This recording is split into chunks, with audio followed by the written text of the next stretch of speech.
Hello students, आप लोगों का फिर से एक बार स्वागत है मेरे इस यूट्यूब चैनल पे। तो आज हम लोग देखने वाले हैं मैकेनिज्म ऑफ पॉलीमराइजेशन में आयोनिक मैकेनिज्म हम लोग देख रहे हैं। इससे पहले वाले वीडियो लेक्चर में मैंने केट आयोनिक पॉलीमराइजेशन को बताया है और मैंने फ्री रेडिकल मैकेनिज्म को भी मैंने एक्सप्लेन कर दिया है। ठीक है, तो आज हम लोग देखेंगे anionic polymerization. Anionic polymerization जिसमें हम लोग क्या देखेंगे, मेनली कार्ब एन आयन जो इंटरमीडिएट है उसके थ्रू देखने वाले हैं।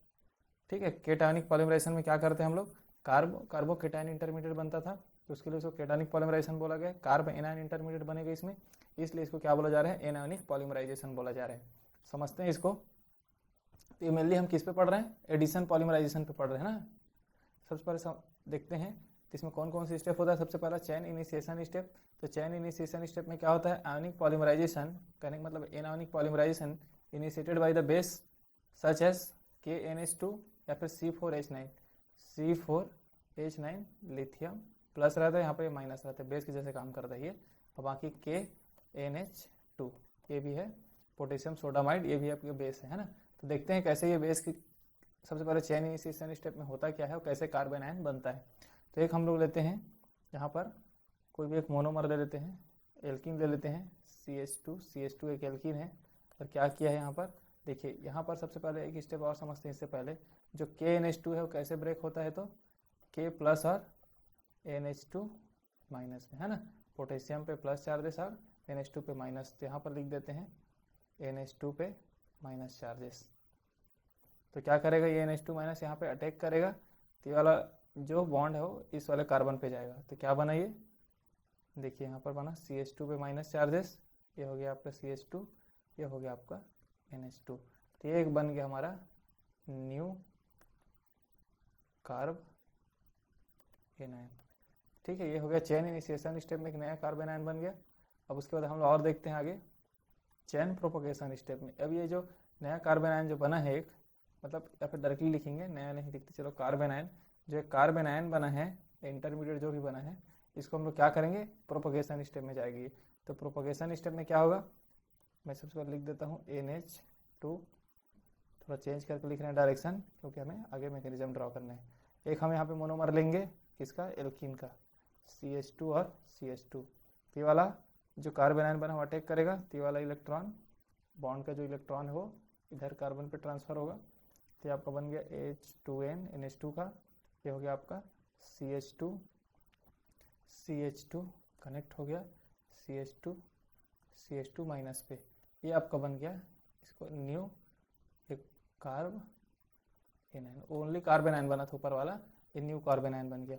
अब ये क्या होगा, H2N आपका CH2, ये जो CH2 है ये भी CH2 और CH2 पे जो माइनस चार्जेस है ये हमें n number of alkene molecules, मतलब n नंबर ऑफ मोनोमर्स पे ये कनेक्ट होगा है ना। n number of monomers connect होगा तो क्या होगा, फिर वही प्रोसेस अटैक करेगा, यहाँ पे नेगेटिव चार्जेस, तो क्या बन गया H2N आपका CH2 बन गया। ये भी CH2 है, सभी CH2 है, एक यहाँ पे CH2 और एक CH2 पे माइनस चार्जेस। तो देखिए यहाँ पर क्या हो रहा है, एक ये वाला और ये CH2 आपका रिपीट होते जाएगा ना।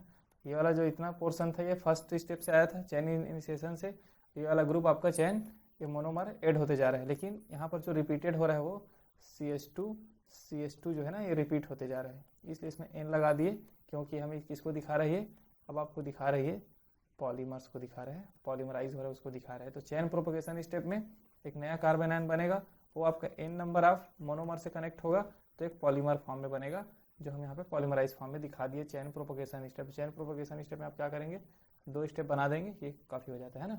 और लिखा क्या है यहाँ पर, the carbon ion combines with another molecules of alkene, वही जो कार्बन आयन बना था चैन इनिशिएशन स्टेप में।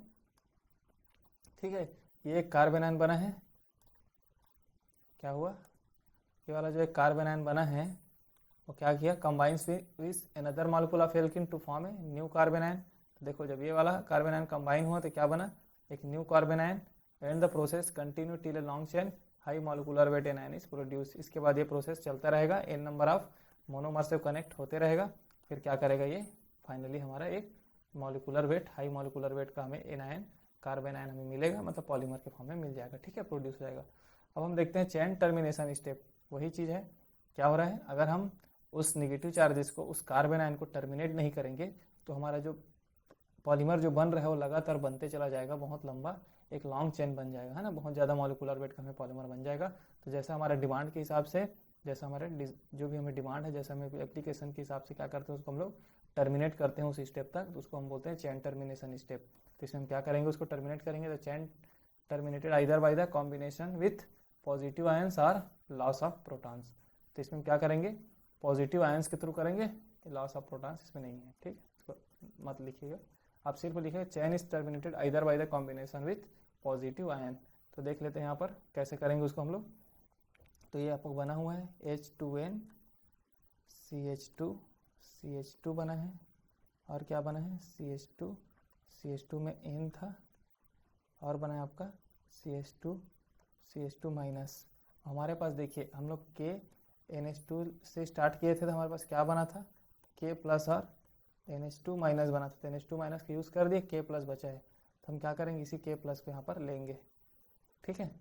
तो यहाँ पर आप जो CH2 देख रहे हो यहाँ पर, उसको मिटा करके क्या लिख देते हैं, CH थोड़ा बॉन्ड को रिएक्शंस के लिए लिखते हैं, ठीक है, CH लिखे हैं बॉन्ड, और CH2 को मैं H को नीचे लिख दिया हूँ, एक H को, ठीक। तो यहाँ पर क्या होगा, K प्लस है ना, तो यहाँ पर अगर मैं लिखूँ, ये जो N है इधर का पोर्शन, और यहाँ पर क्या है C पे H है, और यहाँ पर क्या है CH2 पे माइनस है, यहाँ पर क्या है एक हाइड्रोजन है। अगर इस बॉन्ड को तोड़ूँ, कैसे तोड़ूँ कि H पे माइनस चार्ज और कार्बन पे पॉजिटिव चार्ज, तो देखिए जो CH2 पे माइनस चार्जेस है और CH पे प्लस चार्जेस आपस में कंबाइन होकर डबल बॉन्ड बना लेंगे, और जो H माइनस जो बन रहा है वो K प्लस के साथ KH हो जाएगा, ठीक। तो यहाँ पर क्या बन जाएगा, तो ये वाला बॉन्ड मान लो तो यहाँ पर आ गया, तो ये वाला बॉन्ड K के साथ चला जाएगा। तो कहने का मतलब क्या बन गया, H2N CH2 आपका ये भी CH2 हो गया, CH2 ये N नंबर आप जो बना था वो, और क्या बन गया यहाँ पर CH बना और डबल बॉन्ड बना करके CH2 बन गया, और क्या बन गया K और H। तो क्या हो गया, ये इस स्टेप में टर्मिनेट हो गया आपका कार्बन एनायन। तो ये हो गया चेन टर्मिनेशन स्टेप, ठीक है। इसमें क्या बोलते हैं, the above explained mechanism involve the formation of carbon anion intermediate, thus it also known as a anionic polymerization. तो क्या हो रहा है, जितने भी हम लोगों ने ऊपर में मैकेनिज्म देखे उसमें सब में क्या बन रहा है, कार्ब एनायन बन रहा है ना, तो कार्ब एनायन बनने की वजह से इसको क्या बोलते हैं, एनायनिक पॉलीमराइजेशन बोलते हैं। अब हम देखते हैं, अगर आपसे 2-3 अगर ऐसा कंडीशंस आ जाए जिसमें आपको चूज करना पड़े कि दो कार्बन आयन के बीच में कि कौन सा कार्बन आयन को हम आगे लेके अपना मैकेनिज्म ड्रॉ करेंगे, उसके लिए हम समझते हैं यहाँ पर, ठीक। तो यहाँ पर आप एक एग्जांपल ले लेते हैं, RCH, एक CH2 ले लेते हैं, और यहाँ पर H की जगह हम लगा देते हैं NO2 ग्रुप, ठीक है, NO2 ग्रुप, या फिर कोई दूसरा एग्जांपल भी ले सकते हैं, जैसे कि यहाँ पर CH2 ले लेते हैं, ये हम ले लेते हैं CN ग्रुप, एक एक करके दोनों को समझेंगे, ठीक। तो क्या करेंगे, हमारे पास क्या है, कोई भी बेस है, मतलब NH2 हमारे पास एक बेस है, ये क्या करता है, अटैक करता है, कहाँ पे अटैक करेगा, डबल बॉन्ड पे ना। तो देखो दो पॉसिबिलिटीज़ हैं, एक पॉसिबिलिटीज़ क्या है, एक एक करके बना रहे हैं, एक पॉसिबिलिटीज़ है आपका CH2 के साथ NH2 कनेक्ट हो जाए, और ये वाला जो इलेक्ट्रॉन हो कहाँ चला जाए, CH के पास चला जाए, तो यहाँ पे माइनस लगा देंगे, यहाँ पे क्या लगा दिए, NO2, ये पॉसिबिलिटीज़ हैं। दूसरा पॉसिबिलिटीज़ क्या है, C के साथ NH2 को जोड़ दें, और आपका CH2 पे क्या लगा दें, माइनस, यहाँ पर है आपका NO2। तो देखिए अब स्टेबल कौन ज़्यादा है इन दोनों में, तो आपको पता है नाइट्रोजन में क्या होता है, नाइट्रोजन को हम कैसे लिखते हैं, सॉरी नाइट्रो ग्रुप को कैसे लिखते हैं, यहाँ पे मैं लिख के दिखा देता हूँ आपको, है ना। नाइट्रो ग्रुप को लिखते कैसे हैं, N के साथ डबल बॉन्ड, और ये होता है आपका ऑक्सीजन, ये होता है नाइट्रो ग्रुप ऐसे लिखते हैं। देखिए तो क्या करता है, ये वाला ऑक्सीजन को नाइट्रो ग्रुप का जो ऑक्सीजन है वो बॉन्ड को अपनी ओर खींचता है, तो नाइट्रोजन पे प्लस चार्ज आ रहा है ना, तो क्या ऑक्सीजन पे निगेटिव चार्जेस आएगा, यहाँ पर से लिख लेते हैं, ये निगेटिव हो गया, ये आपका CH2, ये आपका NH2, तो यहाँ पे क्या आ रहा है, ऑक्सीजन पे निगेटिव चार्जेस, ये आपका, तो यहाँ पर क्या आ रहा है, पॉजिटिव, मतलब ये वाला इलेक्ट्रॉन को ये अपनी ओर खींच सकता है, मतलब कार्बन पे जो निगेटिव चार्जेस है उसको नाइट्रोजन अपनी ओर खींच सकता है, क्योंकि उसमें पॉजिटिव चार्जेस आ रहा है ना। तो इस नाइट्रो ग्रुप की वजह से ये कार्ब जो आपका निगेटिव चार्जेस है, कार्बन आयन जो बना है वो स्टेबल हो रहा है। हम लोग पढ़ते हैं जब कार्बन आयन की स्टेबिलिटी पढ़ते हैं तो हम क्या क्या लिखते हैं, उससे जो कनेक्टेड ग्रुप है वो इलेक्ट्रॉन विथ ड्राइंग ग्रुप होना चाहिए ना, इलेक्ट्रॉन विथ ड्राइंग ग्रुप होना चाहिए। तो NO2 क्या है, इलेक्ट्रॉन विथ ड्राइंग ग्रुप है, मतलब अपनी ओर खींचने वाली ग्रुप है, तो कार्बन आयन को उतना ही वो स्टेबल करेगा। तो हम क्या करेंगे, हम मैकेनिज्म जब बनाएंगे तो इस फॉर्म में हम बनाएंगे, इस फॉर्म में आपका रेडिकल जनरेट होना चाहिए और उसके हिसाब से आप अपना आगे का मैकेनिज्म बनाएंगे, आप इस वाले को यूज़ नहीं करेंगे। दो पॉसिबिलिटीज़ था उसमें मैंने बता दिया, ठीक है। अब हम नीचे वाले को भी देख लेते हैं, इस वाले को, तो इसमें भी सेम होगा आपका, क्या करें इसको, सेम इसमें भी क्या होगा, C पे माइनस चार्जेस और एक होगा CH2 पे NH2 लगा देंगे, ये होगा Na2 सॉरी CN। तो CN भी क्या होता है, C पे होता है आपका ट्रिपल बॉन्ड, तो नाइट्रोजन अपनी ओर खींचेगा तो क्या करता है, कार्बन पे पॉजिटिव चार्जेस आएगा और कार्बन पे जब पॉजिटिव चार्जेस आ रहा है मतलब वो इस वाले इसको स्टेबल कर सकता है। तो इस केस में भी ये वाला क्या होगा आपका स्टेबल होगा, कौन सा वाला, R पे C पे माइनस होगा और ये CH2 NH2 होगा, ये होगा CN। एक और क्या बन रहा था, R C पे बन रहा था आपका NH2 जा रहा था और यहाँ पे बन रहा था CH2 माइनस, ये हो रहा था आपका CN।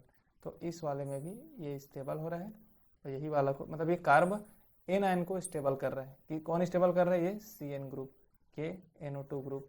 तो आप याद रखेंगे कार्ब एन आयन जिस कार्बन पे नेगेटिव चार्जेस है, अगर उससे कोई electron with drawing group connected है तो हम क्या करेंगे, वो उसको स्टेबल करने का काम करता है। तो हम उस टाइप का कार्बन आयन का मैकेनिज्म बनाएंगे और उस हिसाब से कार्बन आयन अपना बनाएंगे, फिर नया कार्बन आयन जनरेट करेंगे। फिर प्रोपगेशन स्टेप में भी आप इस बात को ध्यान रखेंगे कि कार्बन आयन कौन सा स्टेप में कैसा बन रहा है।